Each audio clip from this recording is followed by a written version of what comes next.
ऐसी मतलब line of actual control के नज़दीक लगातार अपनी सैन्य ताकत को मजबूत कर रहा है चीन। ये बात कब सामने आई? जब मनोज पांडे ने सीमा का एलएसी का दौरा किया। जैसा कि आप जानते हो कि अप्रैल 2020 के बाद से चाइना और भारत के रिश्ते ज़्यादा अच्छे नहीं हैं और अब तक करीब 20 दौर की बातचीत हो चुकी है। India China border People's Liberation Army से संबंधित मैं आपको कुछ बताने वाला हूँ। आपको बता दें कि पीएलए ने पूर्वी लद्दाख में सैन्य ताकत को कम करने के बजाय बढ़ाने का काम किया है। चीन ने इन इलाकों में सेना के पीछे हटने की बजाय आगे बढ़ रही है और उसने पीछे हटने के लिए मना भी कर दिया है।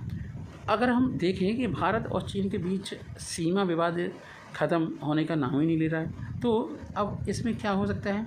क्या दोनों सेनाओं के बीच कई इस तरह की बातचीत हो रही है? हाँ, दोनों सेनाओं के बीच कई इस तरह की इसे लेकर के बातचीत भी हो चुकी है, लेकिन हर बार चीन कुछ ऐसा करता है कि जिससे विवाद ख़त्म होने के बजाय बढ़ जाता है। अब एक बार फिर से चीन ने पूर्वी लद्दाख से लेकर के अरुणाचल प्रदेश तक फैली एलएसी पर सैन्य गतिविधियों को बढ़ा दिया है। इसी बीच army chief general Manoj Pande ने गुरुवार 27 को लेह में 14 कोर मुख्यालय का दौरा भी किया और हालात का जायजा लेने की कोशिश की।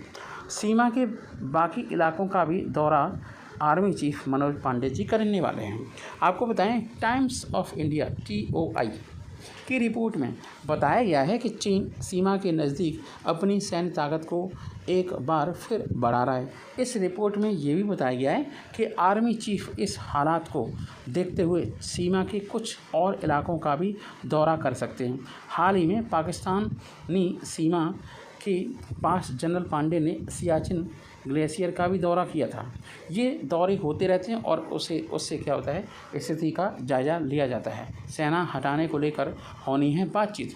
कुछ महीने पहले अप्रैल में चीन और भारत की सेना के बीच बातचीत हुई थी। इस दौरान चीनी सेना के तरफ से देपसांग के साथ साथ पूर्वी लद्दाख के डेमचौक में चार्डिंग निगलुंग नाला के नज़दीक मौजूद सेना को हटाने से इनकार कर दिया था। ये चाइना कहता कुछ और है, करता कुछ है।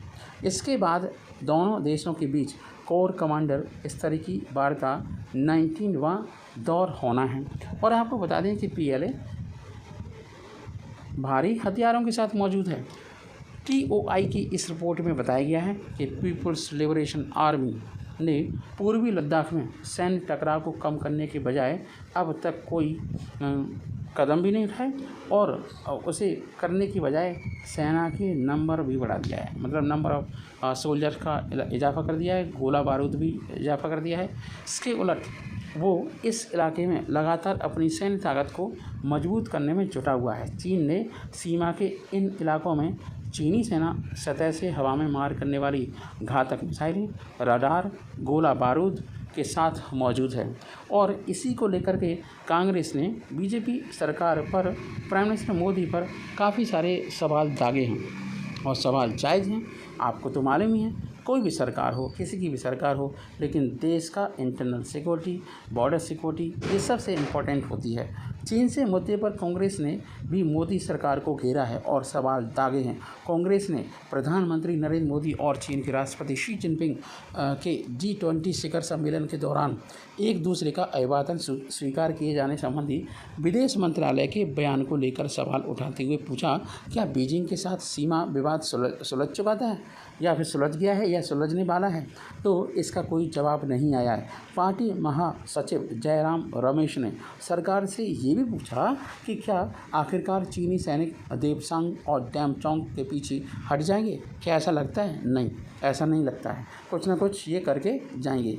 विदेश मंत्रालय ने 27 जुलाई को कहा था कि प्रधानमंत्री नरेंद्र मोदी और चीन के राष्ट्रपति शी जिनपिंग ने पिछले साल बाली में G20 शिखर सम्मेलन में एक डिनर के दौरान एक दूसरे का अभिवादन स्वीकार किया और द्विपक्षीय संबंधों को स्थिर बनाए रखने की ज़रूरतों पर बातचीत की। देखिए, दो पहलू हैं। एक युद्ध, जैसा कि आप जानते हैं रसिया और यूक्रेन में चल रहा है, तो आप देख रहे हैं भयावह स्थिति है। एक दूसरी बातचीत है बातचीत की टेबल पर आमने सामने अब कोई भी नतीजा निकले, लेकिन बातचीत होनी चाहिए। तो मुझे लगता है डिप्लोमेटिक तरीके से अगर किसी भी समस्या का समाधान निकाला जाए तो ज़्यादा बेहतर और अच्छे दूरगामी नतीजे होते हैं। जय हिंद, जय भारत। आई होप ये वीडियो आपको अच्छा लगा होगा।